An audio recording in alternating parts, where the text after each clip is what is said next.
مقامی مسلمان اسے المسجد الاقصی یا حرم قدسی شریف کہتے ہیں، یعنی وہاں کے جو مقامی احباب ہیں اسے المسجد الاقصی کہتے ہیں یا حرم قدسی کہتے ہیں، ٹھیک ہے۔ یہ اس لیے بیت المقدس کے حوالے سے اس لیے جاننا ضروری ہے کہ یہ ہمارا قبلہ اول تھا، ٹھیک ہے نا۔ تو اس کے حوالے سے جو ضروری باتیں ہیں وہ آپ کے سامنے میں پیش کر رہا ہوں، وہ آپ ضرور اسے دیکھ لیں اور سن لیں اور سمجھ لیں اچھے انداز کے ساتھ، تاکہ آپ کو اس کے متعلق بھی انفارمیشن ہونی چاہیے بیٹا۔ یہ مشرقی یروشلم میں واقع ہے جس پر اسرائیل کا قبضہ ہے، یعنی اسرائیل کا اس وقت قبضہ ہے اس کے اوپر۔ یہ یروشلم کی سب سے بڑی مسجد ہے جس میں 5000 نمازیوں کی گنجائش ہے، یعنی مسجد اقصی بیت المقدس، یعنی یہ وہ مسجد ہے کہ جس مسجد کے اندر بیک وقت ایک ہی وقت میں 5000 نمازی نماز ادا کر سکتے ہیں، اور اس کا صحن جو ہے وہاں پہ بھی ہزاروں کی تعداد کے اندر نمازی نماز ادا کر سکتے ہیں، جبکہ مسجد کے صحن بھی ہزاروں افراد نماز ادا کر سکتے ہیں۔ نبی کریم صلی اللہ علیہ وسلم، آپ اندازہ کر لیجئے یہ کتنی اہم بات ہے کہ اس کا تعلق جو ہے نبی کائنات صلی اللہ علیہ وسلم کے ایسے عظیم شان واقعے کے ساتھ ہے جسے معراج کہا جاتا ہے، ٹھیک ہے۔ تو جس کا تذکرہ اللہ تعالیٰ نے اپنے 15واں پارہ ہے جو آغاز ہی ہو رہا ہے، سبحان الذی اسریٰ بعبدہ لیلا من المسجد الحرام الی المسجد الاقصی، تو یعنی 15ویں پارے کے آغاز میں بھی اس کا تذکرہ ہے۔ تو نبی کریم صلی اللہ علیہ وسلم سفر معراج کے دوران مسجد حرام سے یہاں یعنی سبحان الذی اسریٰ بعبدہ لیلا من المسجد الحرام الی المسجد الاقصی، یعنی مسجد حرام سے یہاں پہنچتے تھے اور بیت المقدس میں تمام انبیاء کرام کی نماز کی امامت کرنے کے بعد براق یعنی وہ جو سواری تھی کے ذریعے 7 آسمانوں کے سفر پر روانہ ہوئے، یعنی نبی کائنات صلی اللہ علیہ وسلم مسجد حرام سے بیت المقدس پہنچے، یعنی مسجد اقصی پہنچے، پھر مسجد اقصی سے آگے 7 آسمانوں کی سیر کی، یعنی پہلے آسمان دوسرے، پھر انبیاء کرام سے ملاقات کی۔ تو مسجد اقصی وہ مسجد ہے، یعنی یہ وہ مسلمانوں کا قبلہ اول ہے کہ جس کے اندر اللہ تعالیٰ نے تمام انبیاء کرام کو جمع کر دیا، یعنی حضرت ابراہیم علیہ السلام کے دور کے اندر بھی ایک خاص مرکز تھا اور دیگر انبیاء کرام کے دور میں بھی، تو اللہ تعالیٰ نے تمام انبیاء کرام کو اس مسجد اقصی کے اندر جمع کیا، اور نبی صلی اللہ علیہ وسلم کی اقتداء کے اندر دیگر جو انبیاء کرام تھے انہوں نے نماز کو ادا کیا۔ تو یہ بہت بڑی ایک مسجد، آپ اس کی مقدس اور اس کی تعظیم کا اندازہ اس سے بھی لگا سکتے ہیں۔ تمام انبیاء کرام کی نماز کی امامت کرنے کے بعد براق کے ذریعے 7 آسمانوں کے سفر پر روانہ ہوئے۔ قرآن مجید میں یہ سورۃ البنی اسرائیل جس کا میں نے آپ کے سامنے بیٹا تذکرہ کیا، میں اللہ تعالیٰ نے اس مسجد کا ذکر ان الفاظ میں کیا، سبحان الذی اسریٰ بعبدہ لیلا من المسجد الحرام الی المسجد الاقصی۔ ترجمہ میں وہ بھی پڑھ دیتا ہوں تاکہ آپ کو بات اور آسانی کے ساتھ سمجھ آ جائے۔ پاک ہے وہ ذات جو اپنے بندے کو رات میں مسجد حرام سے مسجد اقصی لے گئے، جس کے آس پاس ہم نے برکت دے رکھی ہے، یعنی یہ مسجد کے آس پاس اللہ تعالیٰ نے برکت دے رکھی، اس لیے ہم اسے اپنی قدرت کے بعض نمونے دکھائیں۔ یقیناً اللہ ہی خوب سننے والا اور دیکھنے والا، یعنی نبی کائنات صلی اللہ علیہ وسلم جب معراج کی رات سیر کر کے آئے تو اس وقت کافروں نے تو وہ جو انکار کیا، انہوں نے کہا تو ہم تو نہیں مانتے، ابو جہل نے کہا میں تو نہیں مانتا۔ ابو بکر صدیق رضی اللہ عنہ کے پاس جب یہ واقعہ لے کر گئے کہ آپ کا ایک نبی ایسا ہے جو یہ دعویٰ کر رہا ہے نبی کائنات صلی اللہ علیہ وسلم، تو حضرت ابو بکر صدیق رضی اللہ عنہ نے فرمایا اگر یہ نبوت سے نکلنے والی زبان سے نکلنے والے الفاظ ہیں تو یہ جھوٹے نہیں ہو سکتے۔ واقعتاً نبی کائنات صلی اللہ علیہ وسلم راتوں رات مسجد اقصی، مسجد حرام سے مسجد اقصی اور 7 آسمانوں کی سیر کر کے آ سکتے ہیں، بلکہ ہم تو ان باتوں کے اوپر بھی ایمان لے کر آتے ہیں کہ جو نبی صلی اللہ علیہ وسلم کے اوپر بطور وحی نازل ہوتی۔ تو یہ بہت ہی ایک عظیم واقعہ جس کا تذکرہ مالک کائنات نے اپنے قرآن کے اندر فرمایا ہے، اور یہ مسجد بہت ہی عظیم الشان مسجد ہے کہ جس مسجد کے اندر رسول کائنات صلی اللہ علیہ وسلم دیگر انبیاء کرام کی امامت کروائی۔ تو احادیث کے مطابق دنیا میں صرف 3 مسجدوں کی جانب سفر کرنا باعث برکت ہے، یعنی 3 مسجدیں ایسی ہیں کہ جن کی طرف سفر کرنا یہ باعث برکت ہے، اجر و ثواب ہے، جن میں مسجد حرام ہے، اور مسجد اقصی ہے، مسجد نبوی ہے، جو آج مسجد اقصی جو کہ آج اسرائیل کے قبضے میں ہے۔ سیدنا عمر فاروق رضی اللہ تعالیٰ عنہ کے دور میں مسلمانوں نے بیت المقدس کو فتح کیا، یعنی حضرت عمر فاروق رضی اللہ تعالیٰ عنہ کے دور کے اندر بیت المقدس کو فتح کیا گیا۔ تو سیدنا عمر رضی اللہ تعالیٰ عنہ نے شہر سے روانگی کے وقت صخرہ اور براق باندھنے کی جگہ کے قریب مسجد تعمیر کرنے کا حکم دیا، جہاں انہوں نے اپنے ہمراہیوں سمیت نماز ادا کی۔ یہی مسجد بعد میں مسجد اقصی کہلائی، کیونکہ قرآن مجید کی سورت بنی اسرائیل کے آغاز میں اس مقام کو مسجد اقصی کہا گیا، اس جگہ کو مسجد اقصی کہا گیا۔ اس دور میں بہت سے صحابہ نے تبلیغ اسلام اور اشاعت دین کی خاطر بیت المقدس کی اقامت اختیار کی۔ خلیفہ عبد الملک بن مروان نے مسجد اقصی کی تعمیر شروع کروائی، اور خلیفہ ولید بن عبد الملک نے اس کی تعمیر مکمل کی اور اس کی تزئین و آرائش کی۔ عباسی خلیفہ ابو جعفر منصور، یعنی ایک خلافت بنو امیہ کی، پھر بنو عباس کی خلافت آگی، تو یہ بنو عباس کے جو خلیفہ ہیں، ٹھیک ہے نا،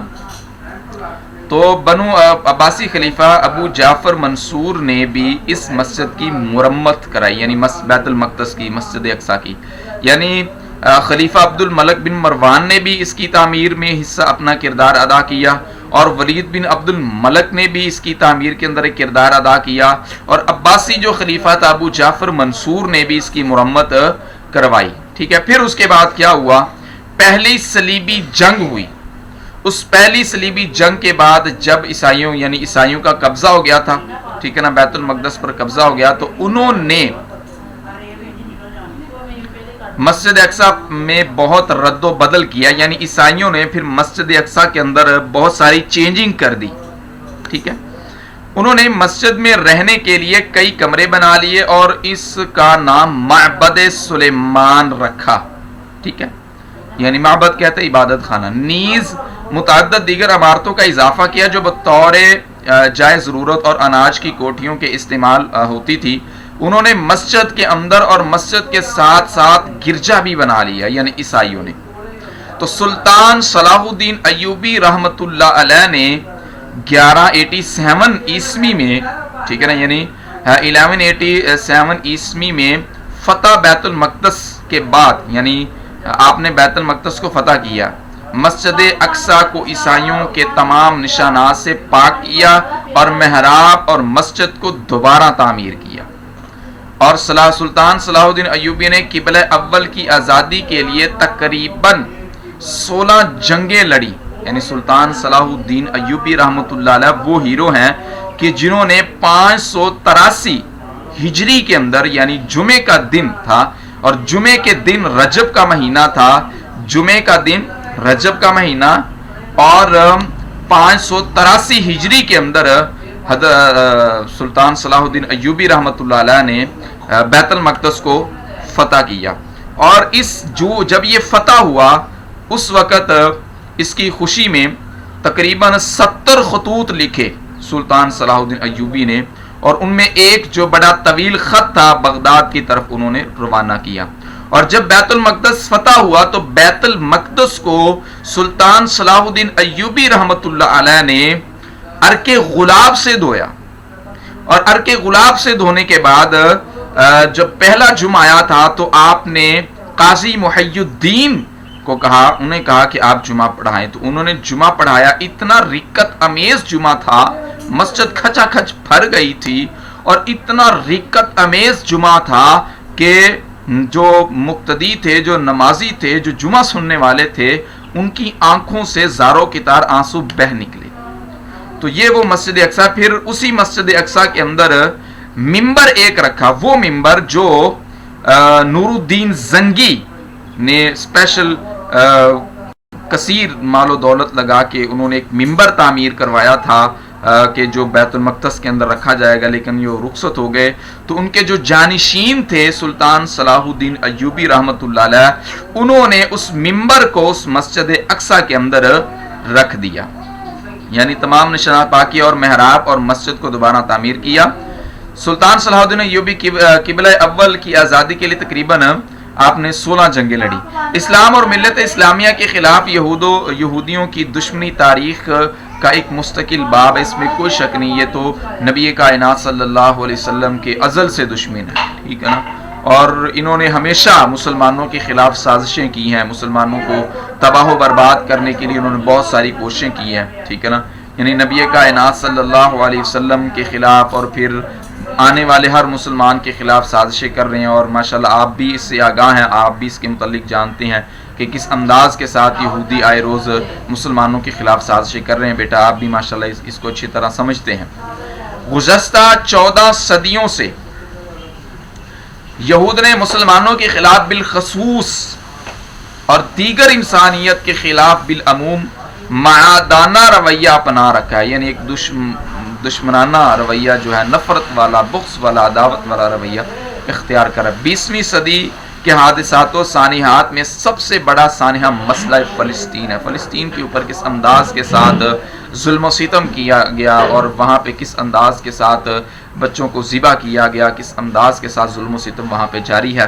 یہود و نصارہ نے یہ مسئلہ پیدا کر کے گویا اسلام کے دل میں خنجر کھونپ رکھا ہے۔ 1948 عیسوی میں اسرائیل کے قیام کے بعد یورپ سے آئے ہوئے غاصب یہودیوں نے ہزاروں سال سے فلسطین میں آباد فلسطینیوں کو ان کی زمینوں اور جائیدادوں سے بے دخل کر کے انہیں کیمپوں میں نہایت ابتر، یعنی یہاں نہایت بری حالت میں زندگی بسر کرنے پر مجبور کر دیا۔ فلسطینیوں کے اوپر بہت زیادہ ظلم ہو رہا ہے۔ اے اللہ، جس جگہ بھی مسلمانوں کے اوپر ظلم ہو رہا ہے، اللہ تعالیٰ مسلمانوں کی حفاظت فرمائے اور اللہ تعالیٰ مسلمانوں کے لیے مدد نازل فرمائے، ٹھیک ہے۔ تو 21 اگست 1969 عیسوی کو ایک آسٹریلوی یہودی ڈینس مائیکل روہان نے قبلہ اول کو آگ لگا دی، جس سے مسجد اقصی 3 گھنٹے تک آگ کی لپیٹ میں رہی۔ جنوب مشرقی جانب عین قبلہ کی طرف کا بڑا حصہ گر پڑا تھا۔ محراب میں موجود ممبر بھی نظر آتش ہو گیا۔ محراب میں جو وہ ممبر تھا، وہ جو بنایا تھا، جسے صلاح الدین ایوبی نے فتح بیت المقدس کے بعد نصب کیا تھا، کہ جو اسپیشل نور الدین زنگی نے بنوایا تھا، وہ بھی نظر آتش ہو گیا۔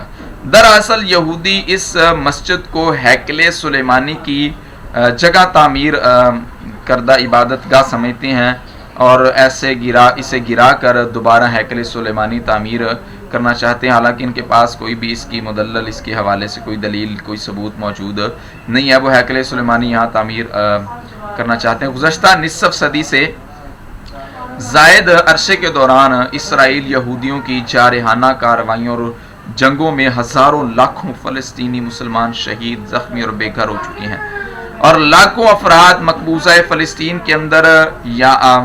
آسو یاس کے ملکوں میں کیمپوں کے اندر قابل رحم حالت میں زندگی بسر کر رہے ہیں، اور اقوام متحدہ سب سے بڑی بات، اور اس کے کرتا دھرتا امریکہ اور یورپ کے ممالک یہودیوں کے سرپرست اور پشتی بان بنے ہوئے ہیں، جن کی پشت پناہی کر رہے ہیں۔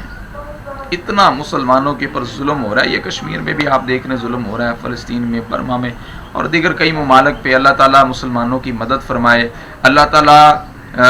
پھر دوبارہ سے بیت المقدس کو آزاد فرمائے، اور مسلمانوں کو کامیابیاں عطا فرمائے، اور جہاں کہیں بھی مسلمانوں کے اوپر ظلم ہو رہا ہے، اللہ تعالیٰ ظالموں کو ان کے انتقام تک پہنچائے، اگر ان کی قسمت کے اندر ہدایت نہیں تو ان کو تباہ و برباد فرمائے۔ تو بہرحال یہ بیت المقدس کے حوالے سے ایک بات آئی تھی، میں نے ضروری سمجھا کہ آپ کو اس حوالے سے کوئی انفارمیشن ضرور دی جائے کہ بیت المقدس یہ مسلمانوں کا قبلہ اول ہے، اور بیت المقدس یہ وہی جگہ ہے جہاں پہ رسول کائنات صلی اللہ علیہ وسلم معراج کی رات انبیاء کرام کو امامت کروائی تھی۔ تو یہ قبلہ اول یہ بہت ہی ہمارے لیے اہم ہے، آج اسرائیل کا اس کے اوپر قبضہ ہے۔ تو سلطان صلاح الدین ایوبی رحمۃ اللہ علیہ ہمت، شجاعت اور استقلال کہتے ثابت قدمی کا پیکر تھے، پیکر کہتے نمونے کو، ٹھیک ہے۔ تو سلطان صلاح الدین ایوبی رحمۃ اللہ علیہ ہمت، شجاعت اور استقلال کے پیکر تھے۔ آپ رحمۃ اللہ علیہ حکمران ہوتے ہوئے بھی فقیرانہ زندگی گزارتے تھے، یعنی عاجزانہ زندگی گزارتے تھے، متکبرانہ نہیں۔ حکمران ہونے کے باوجود بھی عاجزانہ روش تھی، عاجزانہ طریقہ کار تھا۔ تو ہمیں بھی چاہیے، اگر اللہ تعالیٰ ہمیں بھی کوئی منصب دے دے، کوئی مقام دے دے، اگر ہمیں اللہ تعالیٰ کوئی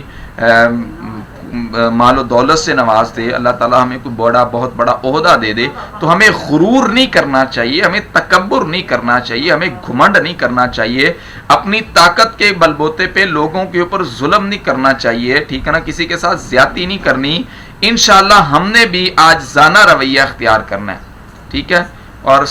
بہترین شخص وہی ہوتا ہے کہ جیسے جیسے وہ آگے بڑا ہوتا چلا جاتا ہے، اس کے اندر عاجزانہ اور انکساری والا جو رویہ وہ زیادہ اختیار کرتا چلا جاتا ہے۔ تو ہمیں بھی چاہیے کہ ہم بھی عاجزانہ اور انکسار والا رویہ اختیار کریں۔ آپ فقیرانہ زندگی گزارتے تھے، حالانکہ آپ حکمران تھے۔ آپ رحمۃ اللہ علیہ بیک وقت یعنی ایک ہی وقت میں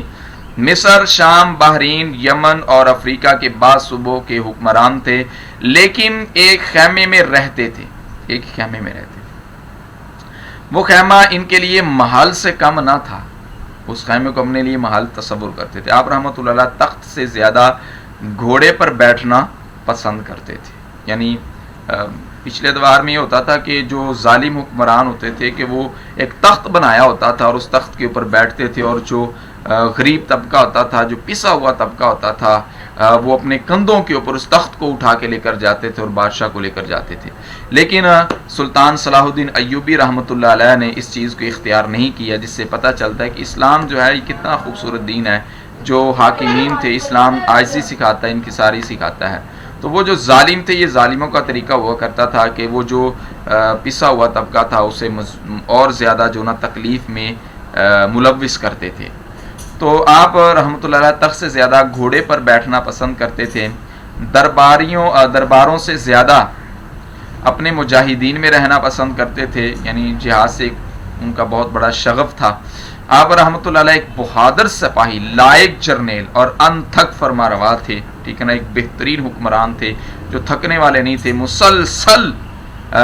جو نا آگے بڑھنے کی ان کی کوشش ہوا کرتی تھی۔ تو یہ آج کا سبق ہے جو کہ 9واں سبق تھا۔ ریڈنگ میں انشاءاللہ آپ کو ساتھ ساتھ کروائیں گے، آپ نے بھی اچھے انداز کے ساتھ اس کی ریڈنگ کرنی ہے، اور جو مشکل الفاظ کے معنی ہیں جو آپ کے پاس نوٹس بیٹا موجود ہیں اس کے اوپر مشکل الفاظ کے معنی بھی لکھے ہوئے ہیں، اور ساتھ ہی ساتھ اس میں ایم سی کیوز بھی دیے گئے ہیں۔ اب آپ نے یہ پڑھ لیا تو ایم سی کیوز بھی حل کرنے ہیں، اور آپ کا جو وہ کیا کہتے ہیں جو دیا ہے آپ کو، اس کے اوپر 2 کوسچن ہے بیٹا، وہ میں پڑھ دیتا ہوں، اس کے جو آنسر ہیں وہ بھی اوپر لکھے ہوئے ہیں کہاں سے لے کر کہاں تک۔ ایک کوسچن یہ ہے کہ سلطان صلاح الدین ایوبی رحمۃ اللہ علیہ کون تھے؟ تو اس کا بیٹا آنسر یعنی یہاں سے لے کر یہاں تک ہے، یعنی 1 2 3 4 اور یہ 5 سطر، تقریباً 4.5 سطر بن جاتی ہیں۔ تو جو آپ کو نوٹس ملے اس کے اوپر یہ لکھا ہوا باقاعدہ طور پہ لائنیں چھوڑی ہوئی ہیں، آپ نے یہ کوسچن کے نیچے یہ آنسر آپ نے ضرور لکھنا بیٹا، ٹھیک ہے۔ دوسرا کوسچن، آپ رحمۃ اللہ علیہ نے کیسی زندگی گزارتے اور کن صوبوں کے حکمران تھے اور کس طرح کے سپہ سالار تھے؟ تو اس کوسچن کا جو آنسر ہے 1 2 3 4، یہ 4 سطر ہیں یہاں سے لے کر یہاں تک، ٹھیک ہے۔ تو یہ آپ نے جگہ چھوڑی، آپ کو جو نوٹس ملے ہیں تو آپ نے وہاں پر اس کوسچن کا آنسر لکھنا ہے، ٹھیک ہے نا، آپ نے چھوڑنا نہیں ہے۔ جو ڈیلی بیسس پہ کام دیا جا رہا آپ کو وہ ڈیلی بیسس پہ آپ کام کریں، کام کو بالکل بھی آپ نہ چھوڑیں، ٹھیک ہو گیا۔ تو یہ آج کا کام ہے بیٹا جو آپ نے کرنا ہے، اور یہ ضرور کرنا ہے، اس کام کو آپ نے بالکل بھی چھوڑنا نہیں ہے۔ تو دوسرا جو سبق تھا نماز کے حوالے سے، چونکہ آپ کی وہ دہرائی ہو رہی تھی تو اس لیے میں نے سب سے پہلے جو مناسب سمجھا وہ نماز کا سبق سمجھا، اس لیے میں آپ کو وہ نماز کا سبق پڑھایا کرتا تھا۔ آج چونکہ یہ سبق شروع ہوا ہے تو میں نے سوچا چلیں آپ کو پہلے ہم اس سبق سے جو نا پڑھا دیں، چونکہ یہ سٹارٹنگ ہے اور سلطان صلاح الدین ایوبی بہت ہی ایک زبردست سبق ہے، تو سٹارٹ بھی ہو جائے اور آغاز بھی ہو جائے، اور بیت المقدس کے حوالے سے بھی چند جو ضروری گفتگو ہے اس سے بھی آپ کو آگاہی حاصل ہو جائے۔ تو اب ہم آتے ہیں نماز کی طرف۔ بیٹا آپ کو سورۃ الاخلاص دی تھی اور مجھے امید ہے کہ آپ نے سورۃ الاخلاص بھی یاد کر لی ہوگی درست تلفظ کے ساتھ، اور آپ نے ترجمہ بھی یاد کر لیا ہوگا۔ تو آگے ہم چلتے ہیں، آج ہم جو رکوع کی تسبیحات ہیں وہ پڑھیں گے، ٹھیک ہے، اور سجدے کی بھی ساتھ پڑھیں گے، ٹھیک ہے، اس لیے کہ آپ ماشاءاللہ نماز تو آپ کو آتی ہے، مجھے بھی پتہ، لیکن اس میں اس کے پڑھنے کا مقصد یہ ہے ہمارا کہ آپ کی ایک تو تلفظ کی جو ادائیگی ہے وہ درست ہو جائے، یعنی تلفظ کی ادائیگی میں آپ کی جو غلطیاں ہیں وہ درست ہو جائیں، اور ساتھ ہی ساتھ میں آپ ترجمہ یاد کر لیں،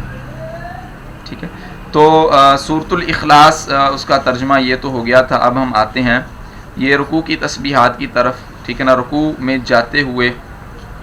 آپ نے کیا پڑھنا ہے، یعنی جب آپ قیام کی حالت میں کھڑے تھے، قیام کی حالت میں، ٹھیک ہے، اور قیام کے بعد جب آپ نے سورۃ الفاتحہ کے بعد کوئی بھی قرآن کا کوئی بھی حصہ آپ نے تلاوت کر لی ہے، یہ لازمی نہیں کہ آپ نے صرف ہر رکعت کے اندر سورۃ الاخلاص ہی پڑھنی ہے، اس کے علاوہ اور کوئی تلاوت نہیں کرنی۔ میں نے کل بھی آپ کو بتایا تھا بیٹا کہ آپ نے سورۃ الاخلاص ہی نہیں بلکہ جو آپ کے سلیبس کی صورتیں ہیں اور جو آپ پچھلی کلاسز میں صورتیں پڑھ چکے ہیں وہ آپ ضرور پڑھا کریں، ٹھیک ہے، تاکہ وہ صورتیں ریپیٹ ہوتی رہیں اور آپ کو وہ یاد رہیں، بھولیں گی نہیں انشاءاللہ کبھی اگر آپ یہ عمل کریں گے۔ رکوع میں جاتے ہوئے آپ نے اللہ اکبر کہہ کے رکوع میں جانا ہے۔ میں کوشش کروں گا انشاءاللہ الگ سے بھی ایک ویڈیو تیار کروں جس میں نماز کا پورا ایک طریقہ کار ہو۔ تو رکوع کی تسبیحات، یعنی رکوع میں جب جانا ہے تو آپ نے کہنا ہے سبحان ربی العظیم، سبحان ربی العظیم۔ تو سبحان کا معنی پاک ہوتا ہے، ربی میرا رب، عظیم عظمت والا، مشکل ترجمہ نہیں، سبحان اللہ، اللہ پاک ہے، تو سبحان پاک، ربی میرا رب، العظیم عظمت والا۔ تو میرا عظمت والا جو میرا رب عظمت والا پاک ہے، ٹھیک ہے نا، تو یہ اس کا ترجمہ بیٹا، میرا رب عظمت والا، یعنی ہر عیب سے ہر نقص سے اللہ تعالیٰ پاک اور صاف ہے۔ تو آگے میں پڑھا دیتا ہوں آپ کو، پہلے میں پڑھا دیتا ہوں عربی، ٹھیک ہے نا۔ تو سبحان ربی العظیم، ٹھیک ہے، سبحانک اللہم ربنا وبحمدک اللہم اغفر لی۔ میں نے تو یہ ایک دعا اس میں ڈالی، لیکن نبی کائنات صلی اللہ علیہ وسلم اور بھی بہت ساری دعائیں سجدے میں رکوع میں پڑھا کرتے تھے۔ نبی کائنات صلی اللہ علیہ وسلم کے جو سجدے ہوتے تھے، جو رکوع ہوتے تھے، وہ بڑے لمبے ہوا کرتے تھے۔ ہمارے جو سجدے اور رکوع ہیں وہ تو بہت ہی چھوٹے ہیں، بہت زیادہ بڑے نہیں ہیں، ٹھیک ہے نا۔ تو ہمیں چاہیے کم از کم، یہ تو آپ کو دعا یاد ہے، یہ تو مجھے بھی پتہ ہے، یہ آپ نے ضرور ابھی یاد کرنی ہے ساتھ، ٹھیک ہے۔ سبحانک اللہم ربنا وبحمدک اللہم اغفر لی، ٹھیک ہے۔ تو سبحانک اللہم آپ نے پیچھے پڑھ لیا، سبحانک اللہم وبحمدک، تو وہی مانا گیا سبحانک اللہم، اے اللہ تو پاک ہے، ربنا، ربنا رب، رب نہ ہمارے، ٹھیک ہے نا، تو ربنا ہمارے رب، ہمارے پروردگار، تو اے ہمارے پروردگار تو پاک ہے، وبحمدک، وہاں بھی پیچھے بھی آپ پڑھ چکے ہیں، وبحمدک اپنی تعریف کے ساتھ، یا ہم تیری تعریف بیان کرتے ہیں، اس طرح بھی آپ ترجمہ با محاورہ کر سکتے ہیں۔ وبحمدک اپنی تعریف کے ساتھ، یعنی اپنی حمد کے ساتھ، اللہم اغفر لی، اے اللہ مجھے معاف کر دے، میری بخشش فرما، میرے گناہوں کو، میری خطاؤں کو معاف کر دے۔ تو جب آپ نے رکوع میں جانا ہے اللہ اکبر کہہ کے جانا ہے، پھر رکوع کی یہ تسبیحات ہیں بیٹا، آپ نے سبحان ربی العظیم پڑھنا ہے، ٹھیک ہے نا، اور پھر اس کے بعد سبحانک اللہم ربنا وبحمدک اللہم اغفر لی، یہ بھی پڑھنا ہے۔ آگے آ جاتا ہے، یعنی رکوع سے جب آپ نے کھڑے ہونا ہے تو رکوع سے اٹھتے وقت یہ دعا آپ نے پڑھنی ہے بیٹا، یہ ساتھ میں ریفرنس بھی میں نے دی ہیں، آپ دیکھ بھی سکتے ہیں حدیث سے بالکل۔ سمیع اللہ لمن حمیدہ، سمیع اللہ لمن حمیدہ، ربنا ولک الحمد حمدا کثیرا طيبا مباركا فيه سمع الله لمن حمده ربنا ولك الحمد حمدا كثيرا طيبا مباركا فيه. تو جب آپ نے رکوع سے بیٹا کھڑے ہونا ہے تو سمیع اللہ لمن حمیدہ کہہ کے ربنا ولک الحمد حمدن کثیرا طیبا مبارکا فی یہ پڑھنی ہے دعا. اور اس کا ترجمہ آپ دیکھ لیجئے سمیع اللہ نے سن لی. سمیع فعل ماضی ہے, سن لی, ٹھیک ہے نا, یعنی پیچھے جو بھی آپ نے پکارا ہے, جو بھی اللہ تعالیٰ سے فریاد کی ہے, ٹھیک ہے نا, جو بھی اللہ تعالیٰ سے آپ نے پکارا اہدنا الصراط المستقیم صراط الذین انعمت علیہم غیر المغضوب علیہم ولا الضالین, وہ جو بھی آپ نے اللہ تعالیٰ سے فریاد کی, جو بھی اللہ تعالیٰ سے آپ نے التجا کی, جو بھی اللہ تعالیٰ سے آپ نے دعا کی, سمیع اللہ تعالیٰ نے سن لی.